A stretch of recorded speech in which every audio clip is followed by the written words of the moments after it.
the satellite imagery from that section to me looked exactly like an angiogram. And I thought, goodness me, we image humans because of poor lifestyle choices that affect the flow of their vessels within their bodies. And it strikes me that bad choices from humans also changing the flow of the vessels in the water. Welcome to a new episode of Flowcast. If you want to know more about our music and science project, you can listen to all of the episodes on our Substack page, Art Music Science, but also on Apple, YouTube, and all the main podcast platforms.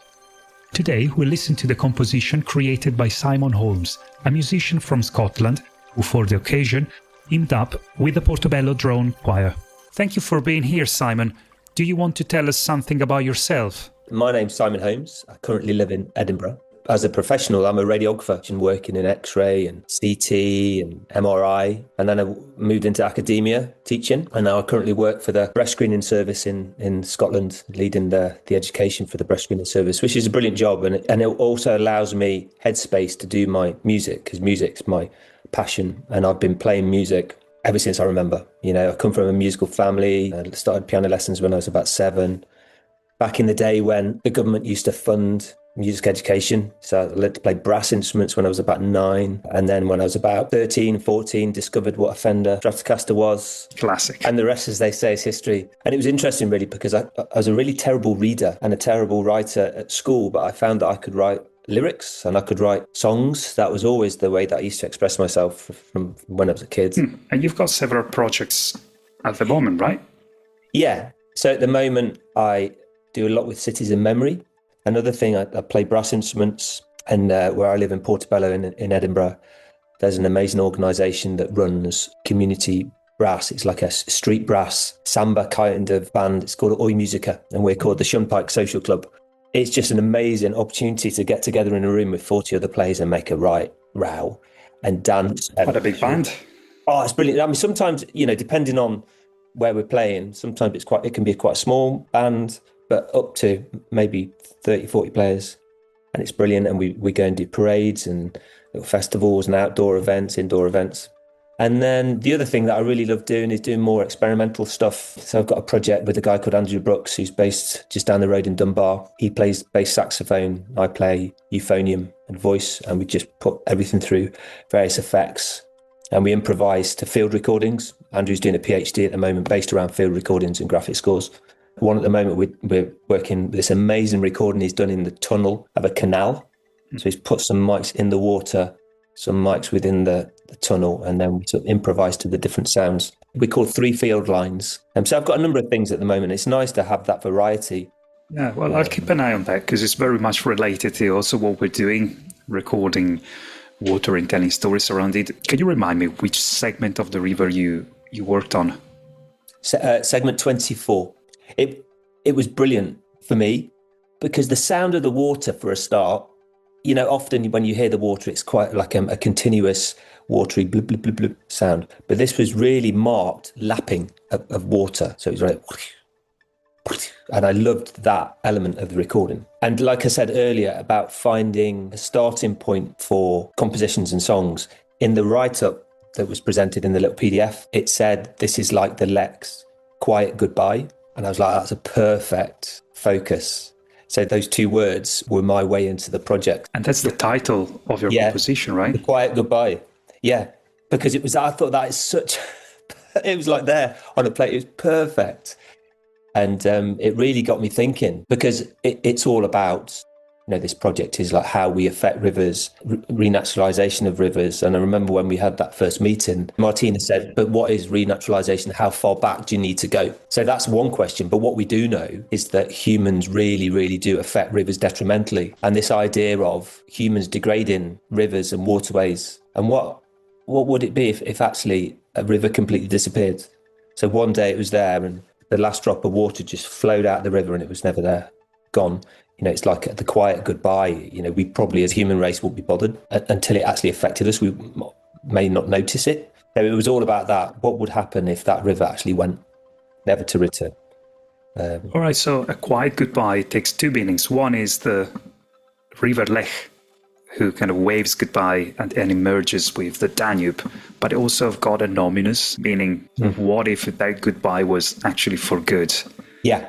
And, so some of the images that we saw in that first meeting, that particular region of river that was really struggling, the waterway was tiny, the banks were really affected. And then when they tried to regenerate it, because they recognized that there was a problem, they then turned it all around.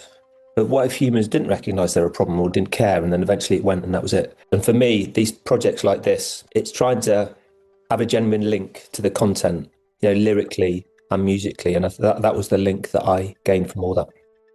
Yeah, and also, what you say is kind of evident from the time lapse that we've provided, time lapse made with the satellite images to see how the river changes in time, and you can see the more natural segments of the river, like closer to the mountains, they change a lot, whereas the parts closer to the Danube towards the end, like the one you got, you see doesn't change much. That means it's been constricted by human intervention.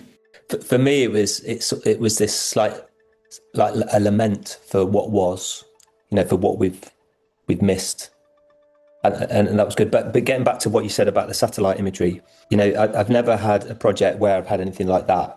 I've been a radiographer and working in the medical profession, and a lot of the stuff that we do, we look at the internal workings and anatomy and pathology of the body. And one of the key bits that we look at are the blood vessels. So, for instance, the aorta that comes down through the chest and the abdomen, and when it gets to the bottom of the abdomen, it bifurcates, it splits off into the common iliacs. And the satellite imagery from that section, to me, looked exactly like that. It looked like an angiogram. Although it wasn't changing massively, you could see these changes. And I thought, goodness me, we image humans because of poor lifestyle choices that affect the flow of their vessels within their bodies. And it strikes me that bad choices from humans also changing the flow of the vessels in the water. And I wanted to try and link that within the lyrics. I talk about the bifurcation of the channels in the river. I tried to not make it too medicalized. That's a powerful analogy. The fact that, we put all these things into our bodies and we don't exercise and et cetera, so we get atheroscleroma develop in our vessels, occlusions to nosed vessels. And it struck me, it's exactly the same thing that we're doing with these waterways. We do it to ourselves, we do it to others, we do it to nature. Goodness me, is there anything the human race actually treats well? It is a good question. It's a good question. I don't know if I want to know the answer. Yeah. And the other thing, I suppose, with the satellite imagery, you could also see not only the water itself, but sort of elements of the banks, and the fact that how we treat the landscape around the river is so fundamental to the health of the river. And certainly when we looked at that little piece in the meeting where they were talking about the regeneration of that one segment and looking at how the trees on the banks and how they grew and how they were positioned really affected the health of that river. So I wanted to have something about that in the lyric as well. So you had all of these little connections to generate the lyric and the feel of the song, which was, for me, was brilliant. There was so much in there, so much content in there that you could draw on. Out of curiosity, what came first, the lyrics or the music? It tends to be an idea, and then that idea will generate a feel. And then from that, the basic musical component, whether I focus on the piano or the guitar, that bit tends to come first. And I might have a lyrical line maybe, but it tends to be the music that comes first to generate the feel of what I want. And because I knew that this idea of the quiet goodbye had to have like a longing, a feel of longing, maybe a feel of sadness, had to be a certain beauty to it, I suppose. And that's why I chose the piano for this one, because you could really get that feel. The lyrics and the vocal line that then come from that. I get quite picky with lyrics.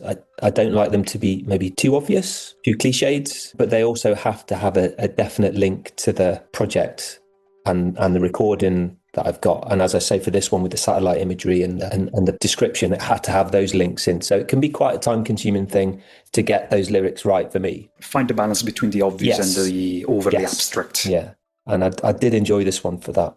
Yeah, so in answer to your question, it was certainly, for this one, it was the music and the piano that came. Now, let's listen to The Quiet Goodbye by Simon Holmes and the Portobello Drone Choir.